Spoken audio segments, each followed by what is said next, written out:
La deuxième partie sur le jeûne, moi je trouve qu'il y a plusieurs écritures quand même qui parlent du jeûne. Mais bon, on va essayer de prendre certaines écritures. Je prends d'abord Ésaïe chapitre 58 parce qu'on nous dit que nous sommes édifiés sur le fondement des apôtres et des prophètes, Jésus-Christ étant lui-même la pierre angulaire. Donc, il y a des choses qu'on regarde chez les prophètes, chez les apôtres, et on analyse. Il y a des choses qui sont l'ombre pour parler des choses à venir chez les prophètes, et il y a des choses que les apôtres ont parlé clairement. Il y a des choses aussi que le Seigneur a dit lorsqu'il était sur la terre. Donc, on prend un peu partout et on analyse. Ésaïe chapitre 58, à partir du verset 1. Crie à plein gosier, ne te retiens pas. Élève ta voix comme une trompette. Juste pour mon frère Prince. Élève ta voix comme une trompette. Je pense que tu as compris. Et annonce à mon peuple ses iniquités, à la maison de Jacob ses péchés. Tous les jours, ils me cherchent. Ils veulent connaître mes voies. Comme une nation qui aurait pratiqué la justice et n'aurait pas abandonné la loi de son Dieu. Ils me demandent des arrêts de justice. Ils désirent l'approche de Dieu. Que nous sert de jeûner si tu ne le vois pas? De mortifier notre âme si tu n'y as point égard. Voici le jour de votre jeûne, vous vous livrez à vos penchants, répond le Seigneur. Vous vous livrez à vos penchants et vous traitez durement tous vos mercenaires. Donc ceux qui travaillent pour vous, là, vous les traitez durement, méchamment. Voici vous jeûnez pour disputer et vous querellez. Il y en a quand ils ont pas mangé, ils sont énervés, ils sont irritables. Comment ça s'énerver quand tout le monde a moi j'ai pas mangé déjà. Pourquoi tu me parles déjà? J'ai faim là. Attends, est-ce qu'on t'a forcé à jeûner? Mais est-ce que quelqu'un t'a forcé? Tu jeûnes. Déjà on t'a dit parfume-toi, déjà tu pues. Ta bouche elle sent mauvais et en plus tu es là, tu es fâché contre tout le monde. Sois tranquille, personne ne t'a forcé à jeûner. Si tu jeûnes, sois tranquille. Oh. Voici vous jeûnez pour disputer et vous quereller, pour frapper méchamment du poing. Ah! Vous ne jeûnez pas comme le veut ce jour, pour que votre voix soit entendue en haut. Le jeûne, c'est aussi pour que notre voix soit entendue en haut. Est-ce là le jeûne auquel je prends plaisir? Un jour où l'homme humilie son âme, courber la tête comme un jonc et se coucher sur le sac et la cendre? Est-ce là ce que tu appelleras un jeûne, un jour agréable à l'Éternel? Voici le jeûne auquel je prends plaisir. Écoutez bien le jeûne, hein, parce que c'est aussi la mission de l'église. Si tu es une assemblée, si tu es dans une église, là, il faut veiller à tout ça. Il faut tous qu'on veille à tout ce qu'il va dire là. Parce que c'est pas seulement dans le jeûne, c'est aussi dans la vie de tous les jours, dans la vie de l'assemblée. Voici le jeûne auquel je prends plaisir. Détache les chaînes de la méchanceté. C'est un bon jeûne. Il prend plaisir à ça. Parce qu'il y a des gens, ils sont méchants. Mais ils sont contents d'être chrétiens. Ils disent, ouais, Jésus est mon ami. Mais ils sont méchants. Dès que tu n'es pas d'accord avec eux, ils changent de visage. Ils commencent à être vraiment irritables, méchants, à te dire des propos vraiment sanguinaires, à te vomir tout leur venin qu'ils ont dans le cœur depuis longtemps. Ils vont tout te sortir. Mais tu vas, Mais il faut être peace, il faut être sympa. Comment on peut être méchant comme ça? Oui, il y en a quand tu n'es pas d'accord avec eux directement. De toute façon, tu es un fils de la perdition. Et on commençait même à t'envoyer des versets. Plusieurs antéchrists sont entrés dans le monde. Je dis, non, mais moi, je t'ai juste envoyé le verset. Mais pourquoi tu te sens visé? C'est juste pour que tu réfléchisses. Attends, mais... Juste parce que on n'est pas d'accord sur un mot, je suis devenu un fils de la perdition. Un antéchrist qui est entré dans le monde. Calmez-vous. Donc, détache les chaînes de la méchanceté. C'est pas seulement tu passes, sinon tu fais juste un régime. C'est seulement le régime. Oui, parce qu'il y a des gens, ils font des jeûnes, ils appellent ça des jeûnes thérapeutiques. Donc voilà, ils mangent pas, ça leur fait des bienfaits et tout, ils aiment bien. Mais on n'est pas là pour faire des jeûnes thérapeutiques. Il y en a, ils font même des régimes. Ils se disent, oh, je vais jeûner là, parce qu'en même temps, j'ai beaucoup de poids à perdre là, donc ça va m'aider. Mais attends, mais, mais va à la salle de sport, va faire du sport, bouge-toi. Pourquoi tu nous fatigues? N'importe quoi. Détache les chaînes de la méchanceté, dénoue les liens de la servitude. Renvoie libre les opprimés. Laisse les gens, libère les gens de ton cœur. Oui. Est-ce que tu vas dire non, moi j'ai attaché personne chez moi. Non, on parle pas de ça. Chez toi là, c'est aussi dans ton cœur, ton lieu secret. Il y a des gens, tu les as attachés. Tu as la haine contre eux, tu veux pas. Quand tu penses à eux, en fait, déjà tes dents ils commencent à grincer. Quand tu penses à eux, tu es énervé. Déjà, c'est pas des bons signes. Détache les gens, laisse-les partir. Parce que tu es en train de... c'est la sorcellerie. Non, je te dis la vérité, c'est la sorcellerie. Tu attaches les gens. Parce que toi, tu penses que le sorcier, c'est seulement celui qui vole la nuit avec le balai. Non. Quand tu attaches les gens là dans ton cœur, tu es un sorcier. C'est la sorcellerie. Faut laisser les gens partir. Même s'ils t'ont fait du mal, laisse-les, qu'ils fassent leur vie. Dieu est juge. Il est le rémunérateur de tous, de tout le monde. C'est lui-même qui va donner.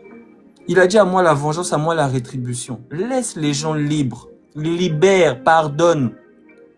Pardonne. Oui, parce que les gens, ils s'arrêtent seulement au dimanche. Dimanche matin, on chante les louanges, on écoute la prédication, on donne la dîme et on rentre à la maison. Non, c'est pas tout ça. C'est pas ça être chrétien. C'est pas ça. Ça, c'est le surplus. Voilà, je sais pas moi. C'est comme quand tu manges le plat, tu manges l'entrée, le plat, le dessert. Ensuite, des fois, tu vas prendre des petites chips. Ça, c'est juste, voilà.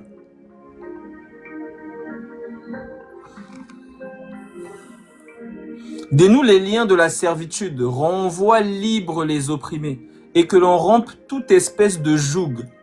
Toute espèce de joug. Parce qu'il y a des gens qui se consolent.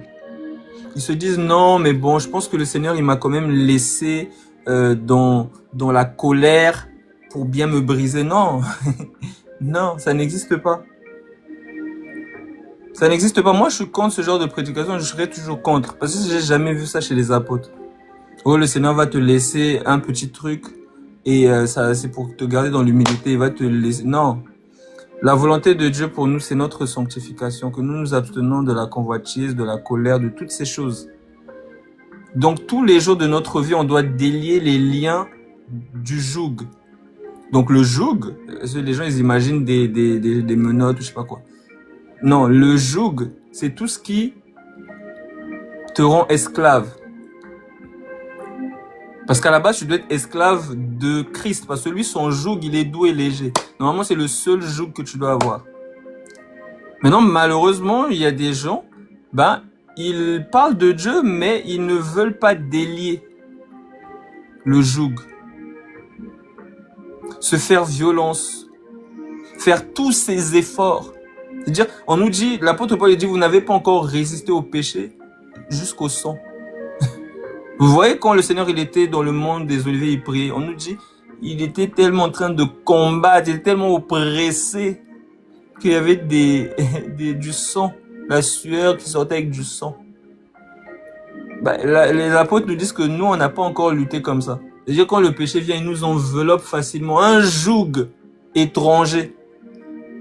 Et le Seigneur ne veut pas de ça. Le Seigneur ne veut pas de ça.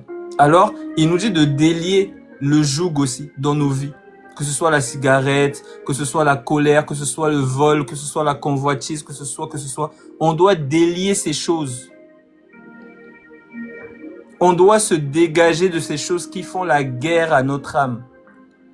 On doit fuir ces choses. Tout simplement. Je continue. Donc, tout ça, c'est le jeûne, hein. Que l'on rompe toute espèce de joug. Partage ton pain avec celui qui a faim. Ah. Partage ton pain avec celui qui a faim. J'avais faim. Vous m'avez donné à manger. Seigneur, quand avons-nous vu avoir faim? À chaque fois que vous avez fait ça, l'un des plus petits de mes frères, c'est à moi que vous avez fait. Non, il faut partager. Il faut pas être radin. Ben, il y a des chrétiens radins. Il y a des chrétiens, quand on parle d'argent, ils sont là, ils disent, oh, ouais, ça commence, voilà. Les voici, les voilà, ces voleurs. Mais quand ils entendent des révélations, tout ça, ils sont dit, alléluia, alléluia. Mais dès qu'on parle d'argent, mais tout ça, c'est l'évangile. Mais tout ça, c'est l'évangile. Le Seigneur, il y avait une caisse. Même puis Judas, il piquait dans la caisse. Avec les apôtres, il y avait une caisse. Il y a toujours eu de l'argent dans l'église. Il y a toujours eu de l'argent. Que ce soit pour les saints, que ce soit pour ceux qui enseignent, les conducteurs, parce que c'est un travail de prendre soin du peuple de Dieu, d'écouter. Des fois, on te fait des audios de 21 minutes. Tu dois écouter. Et moi, j'arrive pas à mettre les avances rapides, là où t'entends la personne, elle parle vite. J'arrive pas à faire ça, ça me déconcentre, je comprends pas. Moi, je sais pas comment les gens y font, ça c'est vous. Moi, j'arrive pas. Donc, je suis obligé d'écouter 21 minutes. Je suis là, j'écoute. Après, je réponds avec des écritures, etc. Je fortifie la personne, etc. C'est du temps. C'est du temps. Des fois, même au travail, c'est compliqué. Parce qu'il y a des fois, je dois m'absenter, je dois essayer de répondre, je dois essayer de gérer des choses, tout ça. Et ça peut me faire des problèmes. Donc, ça devient même compliqué de gérer en même temps le travail et l'œuvre. Donc, ça a toujours été comme ça. Il y a toujours eu de l'argent pour s'occuper des œuvres, même pour bouger, pour aller visiter les saints. Je prends par exemple une écriture, et je reviens dans Ésaïe 58, c'est dans 1 Timothée, chapitre 5, je pense. Non, c'est dans Tite chapitre 3.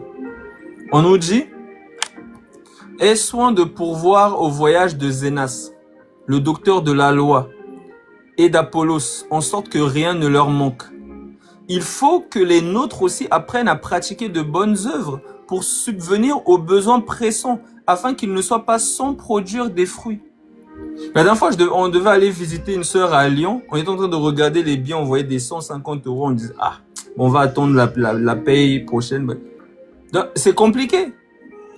Et il faut aussi qu'il y ait l'église qui aide pour ces choses-là. Parce que tout ça, c'est pour fortifier les frères et sœurs. Parce que les gens, ils pensent que être chrétien, c'est sur les réseaux. Non. On doit se voir face à face to face. On doit se fortifier. Même les apôtres, ils vont dire, je désire vous voir pour vous communiquer quelques dons spirituels. Lorsque on est en présentiel, il y a des choses aussi qui se passent. Ce n'est pas la même chose que lorsqu'on est dans le virtuel. C'est pas la même chose que lorsqu'on est au téléphone où on s'envoie des audios. La communication, le toucher, c'est important. Se dire bonjour, se faire la bise, c'est important. Donc, il y a des frères qui passent par des moments difficiles. Tu dois te déplacer aussi pour aller les voir, pour aller les fortifier. Et quand tu pars, tu laisses comme une présence, tu laisses comme une force nouvelle chez eux. Parce qu'il y a aussi des démons, il y a aussi des choses. Donc, tu dois te déplacer. Tout ça, c'est aussi de l'argent. On nous dit, je repars dans Ésaïe chapitre 58.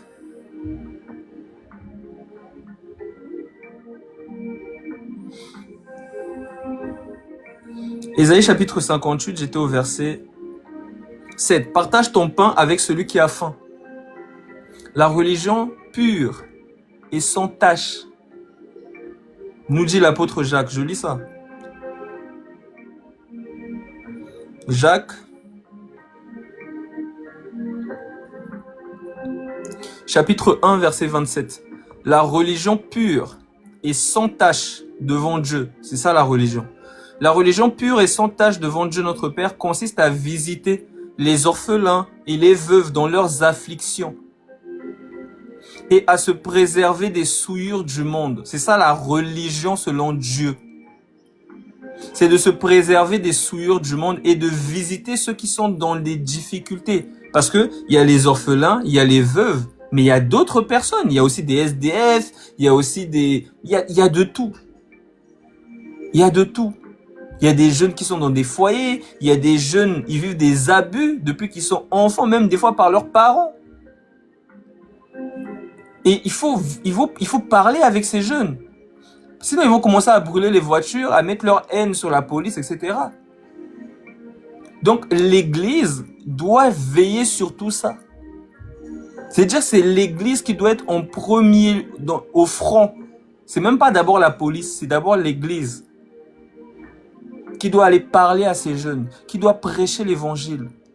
Donc, il y a des temps, des fois, de maraude organisée, des temps d'évangélisation, où on va dire, parce que ça, c'est des choses qui arrivent, où on va dire, bon, on va aller dans ta ville. Tiens, mon frère, tu habites dans quelle ville? Bon, on va aller dans ta ville, on va aller évangéliser avec toi là-bas. Bon, tel jour, on va dans la ville du frère un tel, on va aller. Peut-être le frère, il est seul là-bas. Quand on va aller évangéliser, peut-être il y a d'autres frères et sœurs qui vont le rejoindre et pourront se réunir aussi peut-être chez lui. Et tout ça, c'est le royaume qui avance. C'est le royaume de Dieu. En gardant la vérité et en étant intègre. C'est pour ça qu'on nous dit, nous préserver des souillures du monde. Les souillures du monde, le vol, la cupidité, l'orgueil, la convoitise, toutes ces choses-là, on doit se préserver de ça.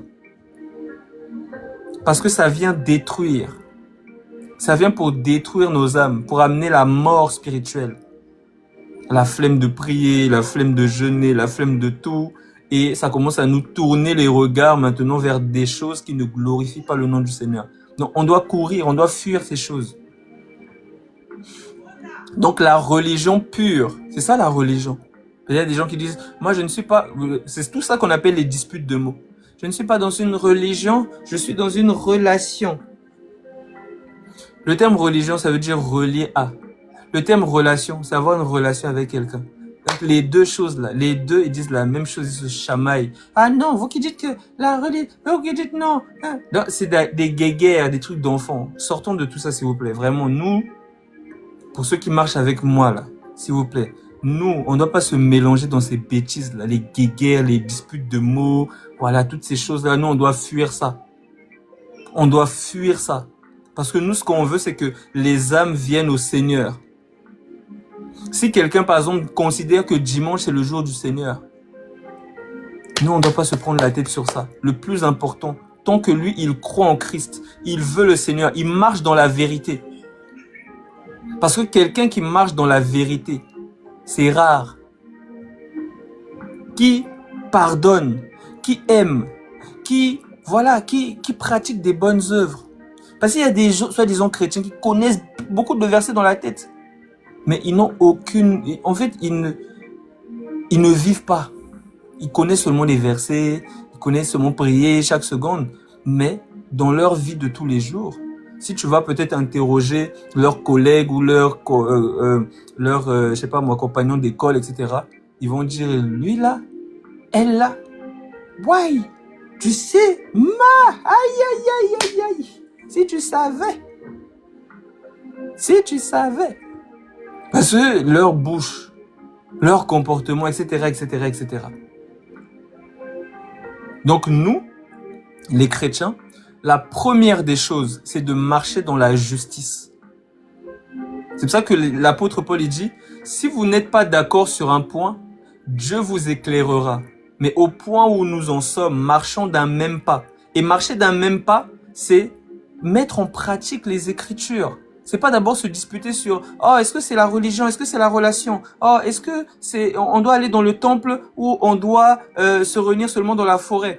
C'est pas ça, nous on n'est pas dans ça, on doit pas être dans ça. Ça c'est les bêtises que vous voyez sur ils font des panels, hein. Ils passent des heures pour faire des débats sur ces bêtises là.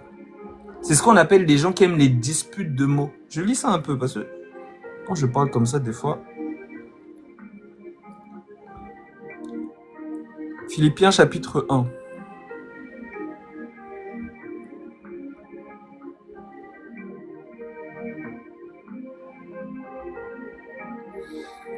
Philippiens chapitre 1 verset 15. Quelques-uns, il est vrai, prêchent Christ par envie et par esprit de dispute. Mais d'autres le prêchent avec des dispositions bienveillantes. Ceux-ci agissent par amour, sachant que je suis établi pour la défense de l'évangile, tandis que ceux-là, animés d'un esprit de dispute, annoncent Christ par des motifs qui ne sont pas purs. et avec la pensée de me susciter quelques tribulations dans mes liens. Non, il y a des gens qui annoncent Christ par des motifs qui ne sont pas purs, avec des esprits de dispute. Ils ont de la haine dans le cœur. Pendant qu'ils sont en train de parler de Dieu, ils ont de la haine. Ils sont prêts même à se battre. Des fois, ces gens-là, j'aimerais bien les voir dehors. Parce que dehors, c'est la jungle. Quelqu'un peut venir, il te gifle. C'est là, on va voir si tu es chrétien. Tu vas commencer à faire tes prises de judo que tu as appris dans le monde. Et tu vas te faire griller direct. Oh, qu'est-ce que j'ai dans ma manche là? Il y a un truc qui me pique. Tu vas te faire griller direct, que tu es vraiment un usurpateur. C'est bon, je pense. Donc, n'hésitez pas à tapoter, à republier, à partager. Donc vraiment, il y a des... N'oubliez jamais Philippiens 1,15. Quelques-uns, il est vrai, prêchent Christ par envie et par esprit de dispute, mais d'autres le prêchent avec des dispositions bienveillantes. Donc, discernez. Discernez ceux qui sont dans les querelles, ceux qui sont là pour se disputer, des disputes de mots sur des mots, des petits mots, tout ça, ils vont être là. Ah non! Non, non, il y avait une virgule ici, hein. Il y avait une virgule. Fuyez ces choses. Préservez vos cœurs, gardez le bon dépôt.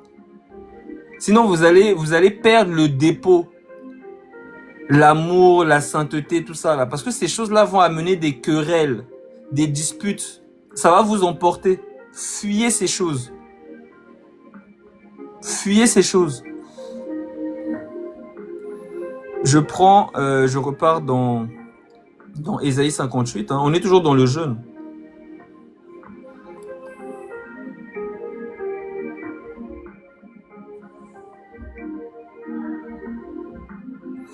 Ésaïe 58, verset 7. Partage ton pain avec celui qui a faim. Et fais entrer dans ta maison les malheureux sans asile.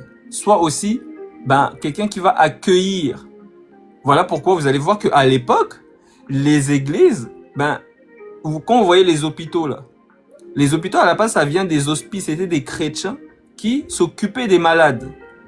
Dans les temples là, que les gens ils se font des disputes sur les temples là. Mais dans ces temples-là, on accueillait des gens. Il y avait même des gens qui dormaient. Parce qu'ils n'ont pas d'endroit où dormir. Au lieu de dormir dans la rue. Mais c'est mieux qu'ils dorment dans l'église. Parce que nous, on a nos maisons. Donc s'il y a un temple qui dorme là, c'est dans tout ça que ça entre en fait. D'avoir des plus grands espaces. C'est dans tout ça. Donc tout dépend en fait de ce qui anime le cœur. Si c'est la cupidité qui anime le cœur, c'est jamais bon. Parce que même la parole nous dit, tu peux même brûler tes vêtements. Tu peux donner tout pour les pauvres, tout ça là. Mais si tu n'as pas la charité, tout ce que tu fais là, ça sert à rien. Mais si tu fais les choses par amour, par compassion, alors c'est là que c'est valide, on va dire. Donc tout ce qu'on fait, on le fait pour le Seigneur, pour la gloire du Seigneur. Si quelqu'un veut bâtir un temple, mais s'il le fait dans son cœur, parce que le Seigneur, lui, il sonde. Hein. Si on a, ils veulent bâtir des grands trucs là, parce qu'il y en a, ils font même des centres commerciaux, tout ça. Ils font même les parkings payants. Oui, palais de gloire là-bas, il sait les trucs, il sait. Les palais de gloire, les parkings sont payants. Moi, j'ai jamais compris ce principe-là, des parkings payants. Parce que des fois même, je vais à la mairie, les parkings ne sont pas payants. Mais là, je vais à l'église, les parkings sont payants. Bon. Après, chacun fait ce qu'il veut. Mais, tu peux faire des grands trucs dans ton cœur. Toi, tu veux, un empire où tu vas diriger tout ça. Mais si dans ton cœur, tu dis, avec ce grand truc-là, là, on peut peut-être mettre des dortoirs. Là, on pourra mettre un stock pour pouvoir mettre de la nourriture, des denrées. Pour que lorsqu'on va recevoir des denrées alimentaires, on a un local. Là, on pourra prier avec les frères. Donc, si dans ta tête, en fait, tout dépend, en fait, ton cœur va où? C'est pour ça qu'on te dit que là où est ton cœur, là où est ton trésor, là aussi sera ton cœur. Si je me souviens bien. C'est-à-dire que, il y a aussi un autre verset qui dit, l'homme bon tire des bonnes choses du bon trésor de son cœur. L'homme mauvais tire des mauvaises choses du mauvais trésor de son cœur. Donc, tout dépend en fait de ce qui anime la personne. C'est ça, c'est ça. Si une personne, elle ne fait pas les choses par amour, ben elle va les faire par orgueil. Et là, il y aura toutes sortes de désordres. Mais si la personne elle fait des choses par amour, il y a des chrétiens qui bâtissent des hôpitaux.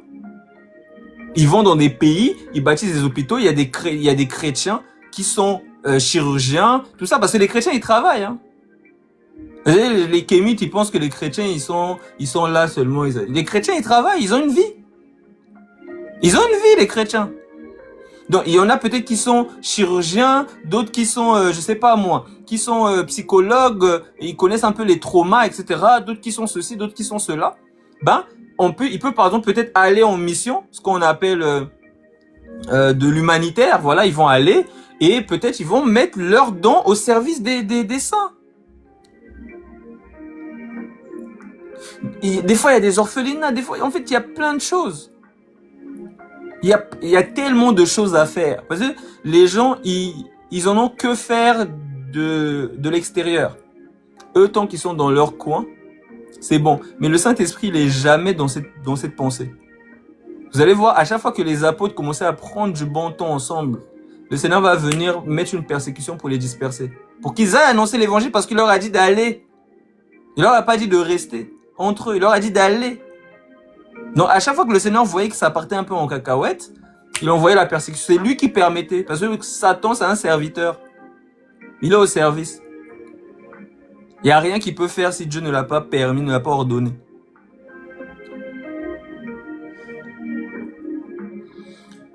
Partage ton pain avec celui qui a faim et fais entrer dans ta maison les malheureux sans asile.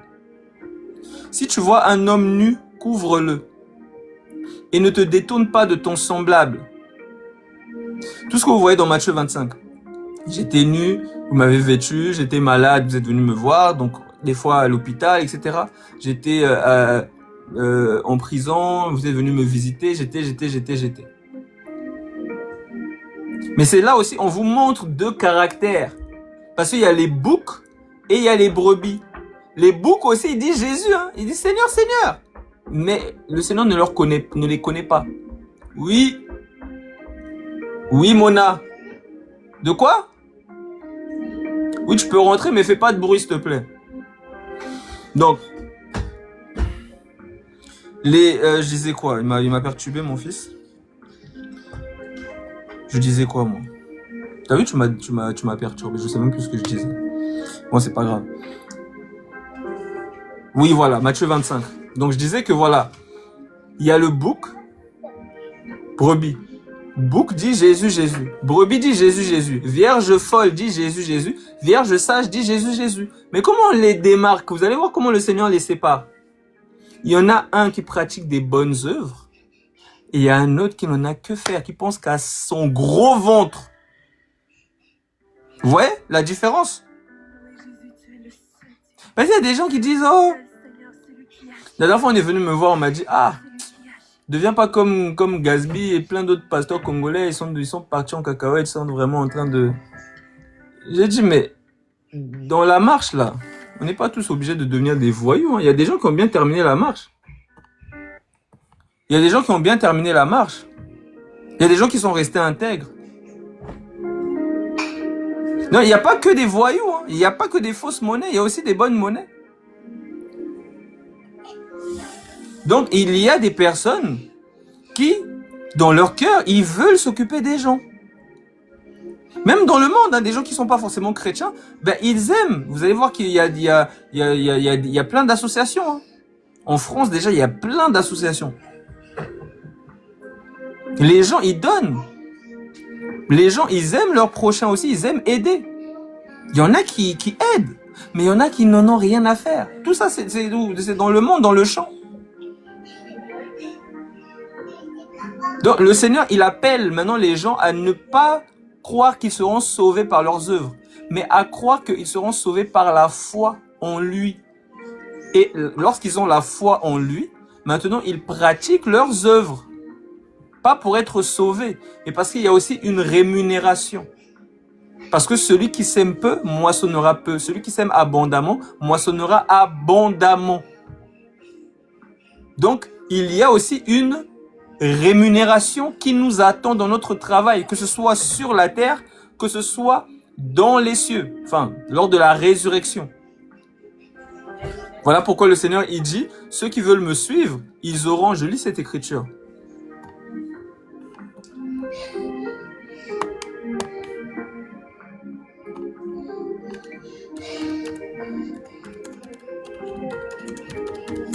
Oui. Caca, viens ici. Caca, viens ici. Tu t'appelles, viens ici. Marc au chapitre 10, verset 30.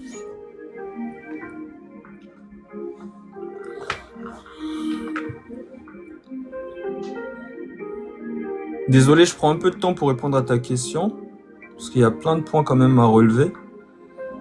Marc chapitre 10, verset 30. On nous dit... Je commence au verset 29. Verset 28. Marc 10, verset 28. Pierre se mit à lui dire, « Voici, nous avons tout quitté, et nous t'avons suivi. » Genre, en gros, c'est comment, quoi? On a tout lâché, c'est comment? Qu'est-ce qu'on va avoir? Parce qu'en vrai, bah, on attend aussi quelque chose de toi. Hein. Tu crois qu'on est en train de souffrir pour rien ou quoi? Je sais pas. Il n'y a pas un petit truc à croquer, là. Donc, Jésus les regarda. Jésus répondit, « Je vous le dis en vérité, il n'est personne qui, ayant quitté à cause de moi, et à cause de la bonne nouvelle. » C'est-à-dire à cause de la parole, là. Il y a beaucoup de choses que tu vas renoncer, tu dois laisser. Sinon, ça veut dire que tu es juste un hypocrite, un bouc. Il n'est personne qui ayant quitté à cause de moi et à cause de la bonne nouvelle, sa maison, ou ses frères, ou ses sœurs, ou sa mère, ou son père, ou ses enfants, ou ses terres, ne reçoivent au centuple présentement dans ce siècle-ci, des maisons, des frères, des sœurs, des mères, des enfants et des terres et des persécutions.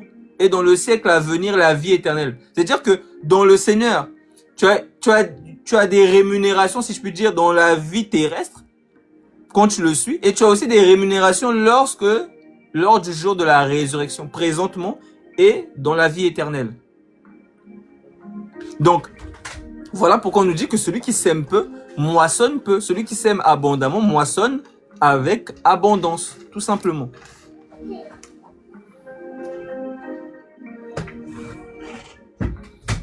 J'étais dans Ésaïe 58, verset 7. « Partage ton pain avec celui qui a faim. Partage ton pain avec celui qui a faim et fais entrer dans ta maison les malheureux sans asile. Si tu vois un homme nu, couvre-le et ne te détourne pas de ton semblable. » Jacques répète ces choses parce que c'est tout ce qui est écrit, que ce soit dans les prophètes, que ce soit dans les apôtres. Tout ça, c'est pour la construction de l'église que tu es. Vous êtes édifiés, construits sur le fondement des apôtres et des prophètes, Jésus-Christ étant lui-même la pierre angulaire. Donc tu es construit, tu es bâti, tu t'as fermé sur l'enseignement des apôtres et des prophètes. Et il faut qu'il y ait des enseignants aussi pour que tu discernes. Et sinon tu vas commencer à dire, ah, ça veut dire que je dois vraiment observer le Shabbat, sinon sinon je serai maudit, tout ça, tu vas pas comprendre certaines choses. Donc il faut aussi qu'il y ait des gens pour t'enseigner. Parce qu'il y a des gens, ils ont leur Jésus dans leur chambre. Et à cause du fait qu'ils ont leur Jésus dans leur chambre, ils commencent à prêcher toutes sortes de bêtises. Parce qu'ils ont oublié que dans le corps, il y a toutes sortes de dons. Et on n'a pas tous le don pour enseigner.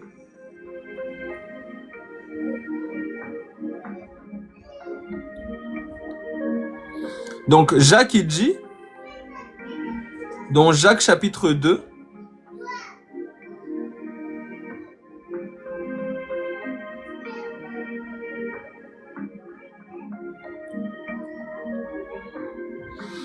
Jacques chapitre 2, verset 1. « Mes frères, que votre foi en notre glorieux Seigneur Jésus-Christ soit exempte de toute acception de personne. Supposez en effet qu'il entre dans votre assemblée un homme avec un anneau d'or et un habit magnifique, en gros un riche, et qu'il y entre aussi un pauvre misérablement vêtu. Si tournons vos regards vers celui qui porte l'habit, il y a des prédicateurs qui sont comme ça, hein. Ceux qui disent souvent que je reçois des offrandes de 10 000 euros. Vous savez, ils vont beaucoup plus se concentrer sur ceux qui donnent des offrandes. Et là, ils vont les répondre rapidement. Ceux qui font des offrandes de 10 000 euros là, ils vont les répondre rapidement. Mais ceux qui font des offrandes de 50 euros, de 100 euros, ils vont les laisser en vue. C'est la sorcellerie. C'est tout ça, c'est la sorcellerie. Sorcellerie moderne, si vous voulez. C'est moderne. C'est-à-dire ils ont modernisé la sorcellerie. Ils ont fait des mises à jour dans la sorcellerie. Supposez en effet qu'il entre dans votre assemblée un homme avec un anneau d'or et un habit magnifique, et qu'il y entre aussi un pauvre misérablement vêtu. Si tournons vos regards vers celui qui porte l'habit magnifique, alors franchement lui il donne, hein, lui là, non. Vas-y, il y en a ils font ça, hein. Quand ils vont voir que tu es riche, ils vont dire il faut que tu serves dans l'église là. J'ai vu un don en toi, hein. Tu dois aller dans le protocole. Non, tu dois vraiment accueillir tu dois être dans le protocole, toi. Non, toi, on doit te rentrer dans le ministère de l'intercession. Oui, tu dois me diriger, hein, tu dois te diriger. Et lui, il regarde seulement le haut Louis Vuitton. Pendant qu'il dit, tu dois te diriger, il est en train de regarder LV. Il dit, ouais, lui là, il va rapporter beaucoup de sous dans l'église. Bande de sorciers. Mais il faut vous repentir. C'est méchant, c'est pas comme ça qu'on réfléchit. Tous les hommes, c'est des enfants de Dieu. Ils ont été créés par Dieu. Ils sont à l'image du Seigneur. Ils sont de la race de Dieu. C'est pas parce que l'autre il est habillé en costume à 8 000 euros comme ils avaient dit. Moi je porte des costumes c'est pas parce que l'autre il a le costume à je sais pas combien de milliers d'euros et que l'autre il a acheté son petit t-shirt à Zara que faut commencer à négliger. Non. Parce que la vie d'un homme ne dépend pas de ce qu'il possède. Je répète, la vie d'un être humain ne dépend pas de ce qu'il possède. Que tu sois riche ou que tu sois pauvre, on va te prêcher l'évangile. Et si tu n'es pas content, dégage. Désolé du terme. Mais oui, tu dois partir. Si tu ne veux pas adhérer à la parole du Seigneur, va faire un tour. Va là où ils vont te placer dans le protocole, dans les ministères, etc. Mais nous, on n'est pas dans ça. Nous, on veut des chrétiens. Des gens qui aiment le Seigneur. Pas des orgueilleux, des gens qui disent moi, comment ça, moi, on me parle pas. Il y en a même, Seigneur, c'est pas possible. On me parle pas comme ça, moi, on me parle pas comme ça. Ils ont un problème avec l'autorité. Mais c'est pas comme ça. Moi, dehors, je dirige une société, il y a des gens que je gère, tout ça. Et ici, eux, ils disent que c'est des conducteurs, moi, je dois leur obéir, tout ça. Comment ça? Moi, je suis riche, hein, si je veux, je rachète votre église. Tu vas rien racheter du tout. Comment ça, tu vas racheter notre église? Tu vas rien racheter du tout. Va faire un tour. Si tu veux pas obéir à la parole du Seigneur, tu vas faire un tour. Parce qu'il y a des gens, quand ils voient tu as l'argent, ils commencent à se dire, lui, il faut vraiment que je passe plus de temps avec lui. Ils vont même l'appeler tous les jours. Mon frère, tu es où? Non, t'as pas vu là aujourd'hui, ouais, c'est comment? Si tournons vos regards vers celui qui porte l'habit magnifique, vous lui dites, toi, assieds-toi ici à cette place d'honneur. Ils ont des places d'honneur, hein. Oui, vous allez voir devant, il y a les bons sièges velours là chauffés. Et dehors là, c'est les chaises en bois, qui font mal aux fesses. Si tournons vos regards vers celui qui porte l'habit magnifique, vous lui dites, toi, assieds-toi ici à cette place d'honneur. Et si vous dites aux pauvres, toi, tiens-toi là debout, ou bien assieds-toi au-dessus de mon marchepied là-bas. Ne faites-vous pas en vous-même une distinction? Et ne jugez-vous pas sous l'inspiration de pensées mauvaises? Vous êtes méchants. Et c'est des pensées mauvaises, hein, de comparer les enfants de Dieu par rapport à leur bien, tout ça là. On a dit ne jugez pas selon les apparences, jugez selon la justice. Nous, on ne juge pas selon les apparences. Oh, tel frère, il a l'air beaucoup plus riche, l'autre, il est pauvre. Oh non, c'est pas comme ça qu'on juge. On ne juge pas selon les apparences, on juge selon la justice. tant que les Écritures sont respectées et glorifiées, c'est ça qui nous importe. Que tu sois riche, que tu sois pauvre, gloire au Seigneur. Gloire au Seigneur. Parce que dans tout ça là, tout ce qu'on a, c'est le Seigneur qui nous donne pour sa gloire. Donc en réalité, on peut se glorifier de rien. Même le don que j'ai là. Est-ce que je peux me glorifier de ça? Non, c'est un don. C'est le Seigneur qui m'a fait cadeau. Tu vas me servir avec ce don. Et il m'a donné aussi d'autres dons. Donc s'il m'avait donné 1 milliard, j'allais pas de... Ah, non, parce que tout ça, c'est le Seigneur qui permet. Des fois, vous allez interroger des athlètes. Ils ont fini leur course. Ah, monsieur, qu'est-ce qui fait que vous êtes arrivé premier, tout ça? Vous savez, je me réveille beaucoup tôt, la discipline, non, je fais ci, je fais ça. Ouais, oui, c'est bien. Dans une vie, il faut être discipliné, etc. Mais n'oublie pas, il y a des gens, ils arrivent même pas à bouger leurs pieds. Pourtant, ils mangent même beaucoup plus sainement que toi. Mais ils arrivent même pas à bouger leurs pieds. Tout est grâce. N'oublie pas de rendre... Après tes disciplines, là, tes histoires de oui, je me lève tôt, je mange toujours des haricots verts, tout ça là. Après, tu as fini ton charabia, n'oublie pas. Déjà, normalement, tu devrais même commencer par lui. Mais surtout, ne l'oublie pas. Parce que ton souffle là, si il enlève juste le souffle là, avant même d'arriver à la ligne d'arrivée, crise cardiaque, il y a des joueurs de foot sur le terrain, ils sont tombés. Tout est grâce. Tout est grâce. La vie d'un homme ne dépend pas de ce qu'il possède. Dieu ne fait pas de favoritisme. Il donne aux bons comme aux mauvais, aux méchants, même les kémites là qui disent « Ah, votre Jésus là », il leur donne. Les francs-maçons, les sorciers, ceux qui font des invocats, il leur donne des enfants, il leur donne. Donc notre Dieu, il est bon. On doit être à son image, on ne doit pas être méchant. Ne faites-vous pas en vous-même une distinction et ne jugez pas sous l'inspiration de pensées mauvaises. Écoutez mes frères bien-aimés, Dieu n'a-t-il pas choisi les pauvres aux yeux du monde pour qu'ils soient riches en la foi et héritiers du royaume qu'il a promis à ceux qui l'aiment? Et vous, vous avilissez le pauvre. Ne sont-ce pas les riches qui vous oppriment et qui vous traînent devant les tribunaux? Ne sont-ce pas eux qui outragent le beau nom que vous portez? Si vous accomplissez la loi royale selon l'écriture, tu aimeras ton prochain comme toi-même. Vous faites bien. Mais si vous faites exception de personne, vous commettez un péché. Vous êtes condamnés par la loi comme des transgresseurs. Car quiconque observe toute la loi, mais pêche contre un seul commandement, devient coupable de tous. En effet, celui qui a dit « tu ne commettras point d'adultère » a dit aussi « tu ne tueras point ». Or, si tu ne commets point d'adultère, mais que tu commettes un meurtre, tu deviens transgresseur de la loi. Parlez et agissez comme devant être jugés par une loi de liberté. La loi de la liberté. Parlez et agissez comme devant être jugés par une loi de liberté, car le jugement est sans miséricorde pour qui n'a pas fait miséricorde.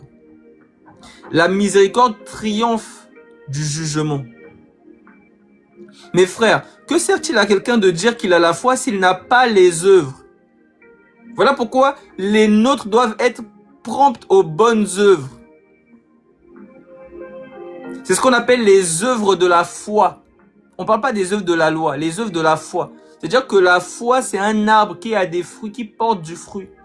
Tu ne peux pas dire que tu crois et tu es là. C'est comme les gens qui disent « Moi, je suis fumeur, mais non pratiquant. » Vous voyez, ils te disent hein, « Je suis chrétien, mais non pratiquant. » Bah alors, je suis fumeur, non pratiquant aussi.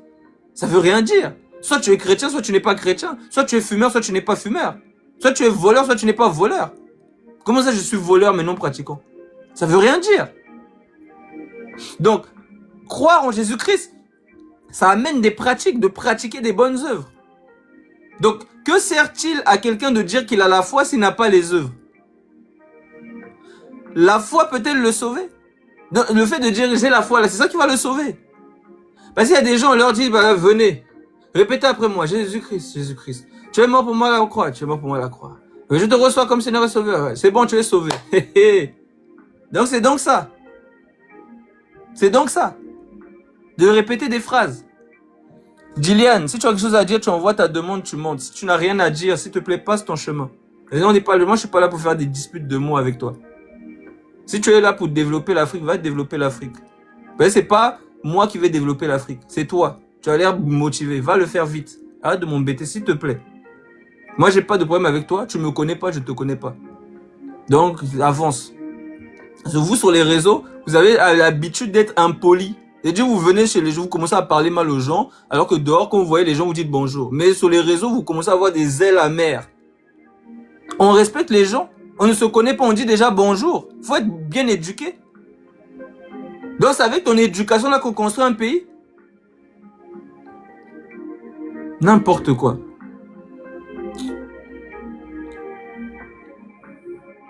Quand tu regardes même ce pays-là que tu appelles l'Occident, là, la France. Quand tu regardes la France, là, est-ce que tu sais qu'elle a des racines chrétiennes? Est-ce que tu sais que les hôpitaux, là, ça vient des hospices, c'était les chrétiens qui s'occupaient de ça? Et tu sais que toutes les organisations que tu vois, là, la Croix-Rouge, l'Armée du Salut, Secours catholique, tout ça, là, c'était des chrétiens. Est-ce que quand tu vois le système de sécurité sociale, là, ça vient des chrétiens? Même toi, tu dis, c'est pas ça qui va développer un pays.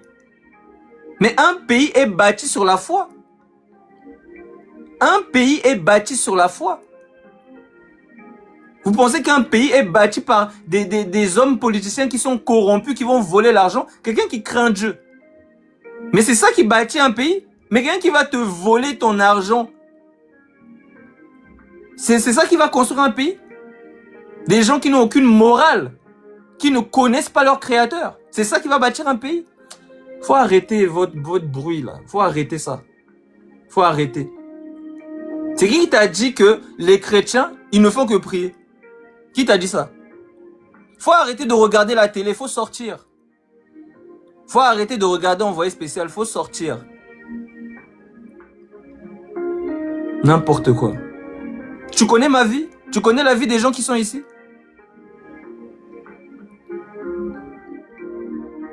C'est toujours vous, les soi-disant des défenseurs du pays. Vous n'avez jamais mis les pieds dans votre pays. Souvent, vous êtes né en France. Moi, je suis né au Congo. Moi, je connais mon pays. La plupart d'entre vous, là, vous n'avez jamais mis les pieds. Vous ne faites rien dans votre pays, mais vous êtes toujours là à bavarder. Vous allez à Louis Vuitton, vous allez faire les magasins à Carrefour, vous donnez l'argent pour participer à l'économie de ce pays. Vous ne faites rien pour votre pays, mais vous ouvrez toujours vos bouches dans les réseaux. C'est toi qui vas chercher du travail. Oh. Bon, moi, je te mute, tu me déranges déjà. Je sais même pas pourquoi tu m'embêtes. Allez, bonne journée. Allez. Salam alaikum. Alors, je continue. Mes frères, que sert-il à quelqu'un de dire qu'il a la foi s'il n'a pas les œuvres? La foi peut-elle le sauver? Si un frère ou une sœur sont nus et manquent de la nourriture de chaque jour, et que l'un d'entre vous leur dise « Allez en paix, chauffez-vous et rassasiez-vous », et que vous ne leur donniez pas ce qui est nécessaire au corps, à quoi cela sert-il? Il en est ainsi de la foi. Si elle n'a pas les œuvres, elle est morte en elle-même. C'est pour ça que même le jeûne là, c'est pas un jeûne juste pour jeûner, sinon c'est un régime. Même dans le jeûne là, on doit marcher dans la pratique des Écritures. Il en est ainsi de la foi. Si elle n'a pas les œuvres, elle est morte en elle-même. Mais quelqu'un dira, toi tu as la foi, et moi j'ai les œuvres. Montre-moi ta foi sans les œuvres, et moi je te montrerai la foi par mes œuvres. Parce que la foi, ça se montre par des œuvres. La foi, c'est pas de dire je suis chrétien, je vais à l'église. C'est pas ça la foi. Qu'est-ce que tu fais concrètement? Les Écritures disent ça. De prendre soin des pauvres, de s'occuper des orphelins, de s'occuper des frères et sœurs qui sont dans la difficulté, etc., etc. Toi, tu fais quoi concrètement? À part faire du bruit, à part comme l'autre là qui est venu, le kémite là, je sais pas ce que lui il fait. Mais sinon, qu'est-ce que tu fais concrètement? C'est ça être chrétien. Parce qu'au dernier jour, il y aura beaucoup de gens qui vont être choqués. Ils vont dire Seigneur, Seigneur. Mais Seigneur va leur dire, mais moi je vous connais pas, vous vous dites Seigneur, Seigneur. Mais qu'est-ce que vous faites concrètement? À part commettre l'iniquité, vous faites quoi? Vous faites quoi de vos vies? Vous négligez vos frères et sœurs. Vous êtes dans votre coin. Vous ne passez que votre temps à vous plaindre. C'est ça être chrétien. C'est ça être chrétien. Pendant que tu te plains là, essaie de t'occuper de ton frère et ta soeur. Tu vas voir, tu vas moins penser à toi et à tes plaintes. Occupe-toi des autres.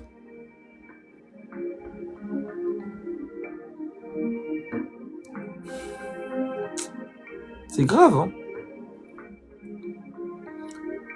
Mais quelqu'un dira, toi tu as la foi et moi j'ai les œuvres. Montre-moi ta foi sont les œuvres et moi je te montrerai la foi par mes œuvres. Je te montrerai ma foi par mes œuvres. Donc la foi, on doit la montrer. On doit faire des œuvres. On doit aimer nos frères et sœurs. On doit aimer la communion. On doit aimer ces choses. C'est ça l'unité de la foi, le lien de la paix, le lien de l'esprit. C'est tout ça.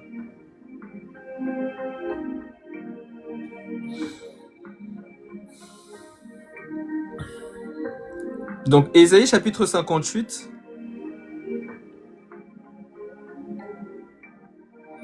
J'étais au verset 7. Partage ton pain avec celui qui a faim et fais entrer dans ta maison les malheureux sans asile. Si tu vois un homme nu, couvre-le et ne te détourne pas de ton semblable. Alors ta lumière poindra comme l'aurore et ta guérison germera promptement. C'est-à-dire qu'il y a même des guérisons. Oh! Il y a même des guérisons. Et oui, il y a même des guérisons qui sont cachées derrière le fait d'aimer. Par exemple, il y a des gens, je vais vous donner un petit secret. Il y a des gens, ils disent, ah, moi je peux pas aller à tel endroit. Si je dis bonjour, par exemple, pour marcher, on va me voler mon étoile. Ils savent même pas c'est quoi l'étoile. Si je vais manger chez un sorcier là-bas, il va me tuer. Si je vais, donc, ils sont tellement parano et méchants. En fait, tout ça, ça vient du cœur. Tellement méchants que tout ce qu'ils craignent là, c'est ça qui va les arriver. Ils ne bougent pas, ils ne voient aucun sorcier, mais ils sont tout le temps malades, tout le temps des problèmes, tout le temps. Parce qu'ils n'aiment pas. On nous dit que Corneille, il pratiquait des aumônes. Il faisait des aumônes au peuple. C'est ça l'église. Parce qu'il y a j'allais dire encore V-O-Y-O-U là, je dis plus trop ça. Mais il y a quelqu'un là qui dit que si tu donnes aux pauvres, tu n'as rien fait, c'est seulement quand tu donnes à moi que tu as accompli la parole. Parce que comme il est la parole faite chair d'après lui. C'est seulement quand tu donnes à lui que tu as accompli. C'est ça l'orgueil, la sorcellerie.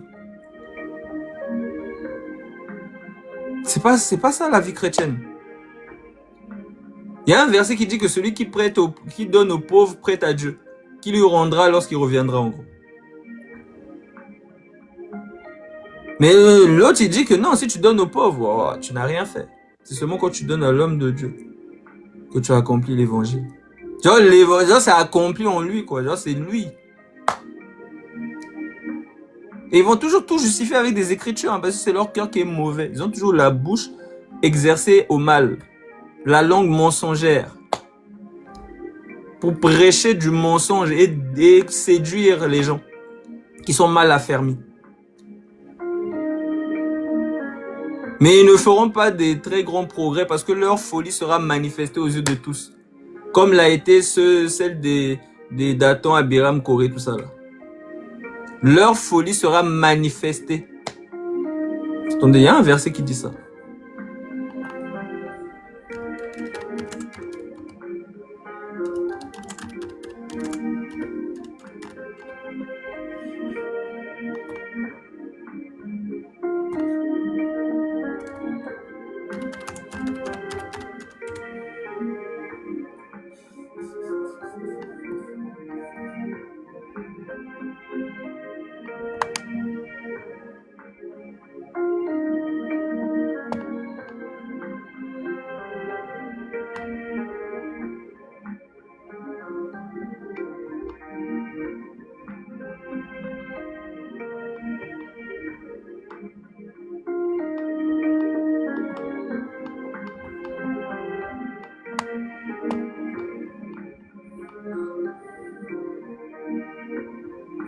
Oui, c'est ça qu'on appelle les disputes de mots.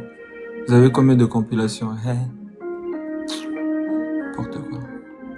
Oh, vraiment que j'ai le temps pour tes bêtises.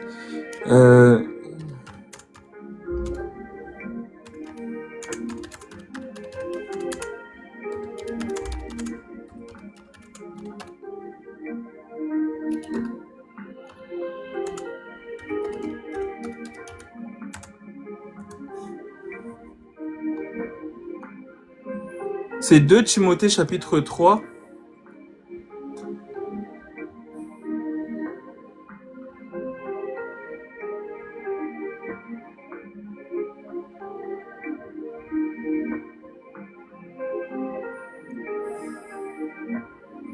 « 2 Timothée chapitre 3, verset 8. Je commence même au verset 1. Sache que dans les derniers jours, il y aura des temps difficiles. Car les hommes seront égoïstes, amis de l'argent, fanfarons, hautains, blasphémateurs, rebelles à leurs parents, ingrats, irréligieux. Il y a des gens qui disent, moi je suis pas dans une religion, je suis dans une relation. Irréligieux. Insensibles, déloyaux, calomniateurs, intempérants, cruels, ennemis des gens de bien, traîtres, emportés, enflés d'orgueil, aimant le plaisir plus que Dieu, ayant l'apparence de la piété mais reniant ceux qui ont fait la force. Éloigne-toi de ces hommes-là. Il en est parmi eux qui s'introduisent dans les maisons et qui captivent des femmes d'un esprit faible et borné, chargées de péché et agitées par des passions de toute espèce. Apprenant toujours et ne pouvant jamais arriver à la connaissance de la vérité. De même que Janès et Jambres s'opposèrent à Moïse, de même ces hommes s'opposent à la vérité, étant corrompus d'entendement. Réprouvés en ce qui concerne la foi. Ils sont déjà rejetés comme Saül, mais les gens ne voient pas. Mais les gens ne voient pas, ils n'ont pas encore le discernement. Il faut voir que ces gens-là sont rejetés. Mais ils ne feront pas de plus grands progrès, car leur folie sera manifeste pour tous, comme le fut celle de ces 2 hommes. Pour toi, tu as suivi de près mon enseignement, ma conduite, mes résolutions, ma foi, ma douceur, ma charité, ma constance, mes persécutions, mes souffrances. Roger Raoult. Vous voyez, les gens, franchement, ils n'ont pas d'éducation. C'est pour ça qu'on vous annonce l'évangile, afin que vous appreniez à bien vous comporter. Vous êtes impoli. On dirait que vos parents vous ont pas éduqué. Il faut qu'on vous éduque. Vous êtes vraiment impoli. Ah, c'est pas possible. Mais c'est la colonisation qui vous ont colonisé. N'oublie pas ce qu'a fait le pape Nicolas. Il faut lire la Bible. L'unique éthiopien, il avait reçu l'évangile, il n'y avait même pas encore ton pape. Je te mute, toi aussi, tu me déranges. Franchement, j'ai pas le temps. Franchement, il faut lire, les gens. Lisez un peu. Bref. Les gens, ils pensent que l'évangile est né à Rome. Bon, bref. Donc, leur folie sera manifeste devant tous. Leur folie sera manifeste tôt ou tard. Et les enfants de Dieu vont voir leur folie et ils vont partir. Ils vont sortir. Sortez du milieu d'eux, mon peuple. Non, ils vont sortir. Vous voyez, ça devient Babylone. C'est un repère de démons. Donc, quand Saül est établi par le Seigneur, les enfants du Seigneur sont là. Quand Saül se détourne du Seigneur, le Seigneur se détourne de lui. Bah alors, les enfants du Seigneur se détournent de Saül. Tout simplement. Allah Akbar. Oui, Allah Akbar, Dieu est grand, Jésus est très...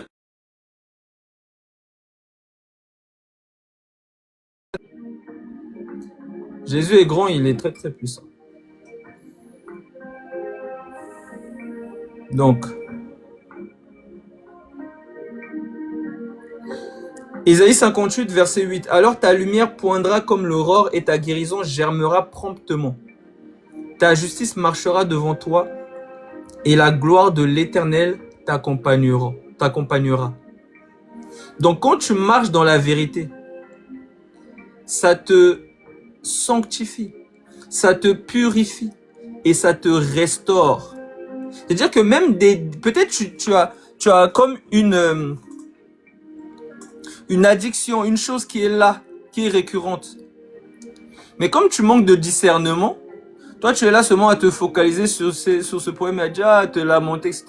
Mais peut-être que le Seigneur attend de toi que tu puisses pratiquer des bonnes œuvres. Et en pratiquant des bonnes œuvres, il va commencer à te restaurer de cette addiction. Mais toi, comme tu n'as pas l'amour, tu es seulement occupé à tes problèmes, à toi, moi, ben, tu ne discernes pas. Quand on te dit, viens par exemple en communion fraternelle, soit avec les frères et sœurs, tout ça, toi, non, toi tu es d'abord occupé à toi, à ta vie, à tes problèmes, des fois à te lamenter, tu es là, Seigneur, oh, vraiment, tout ça. En fait, il n'y a pas de discernement. C'est pour ça que il faut que le Seigneur augmente le discernement dans son corps, dans son église. Parce que les gens, ils manquent de discernement. Ils ne combattent pas le bon combat. Ils ne comprennent pas aussi comment le Seigneur travaille. Ils ne comprennent pas. C'est comme le Seigneur, il disait, si vous saviez ce que veut dire « je prends plaisir à la miséricorde », vous n'aurez pas à la miséricorde et à la paix ou à la justice, vous n'aurez pas condamné des innocents. C'est-à-dire que quand tu comprends c'est quoi la miséricorde de Dieu, quand tu comprends, ben, tu manifestes en fait les fruits dignes de la repentance. Vous allez voir, par exemple, il y a un courant, par exemple, les témoins de Jéhovah.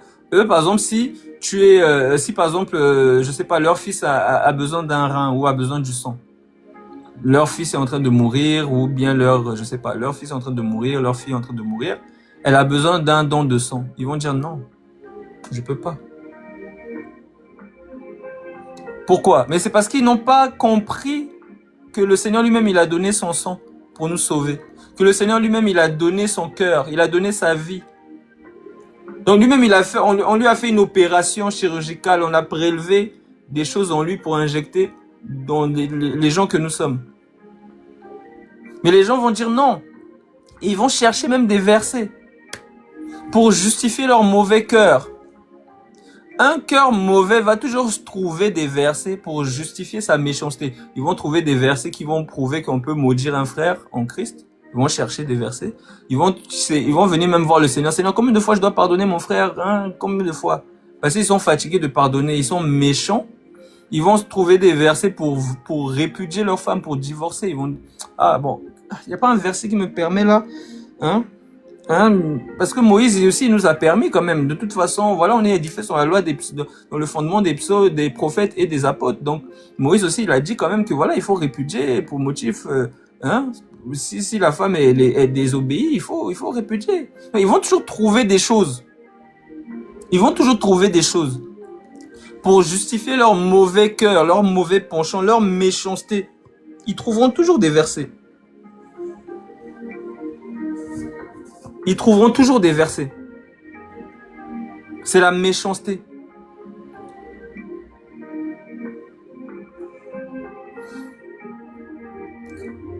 Alors tu appelleras et l'Éternel répondra. Tu crieras et il dira, me voici. Si tu éloignes du milieu de toi le joug, les gestes menaçants, les discours injurieux, les gens qui insultent. Si tu donnes ta propre subsistance à celui qui a faim, si tu rassasies l'âme indigente, ta lumière se lèvera sur l'obscurité et tes ténèbres seront comme le midi.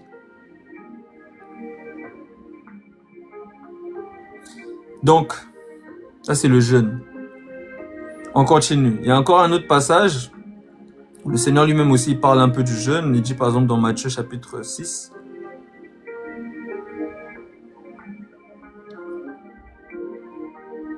Matthieu chapitre 6.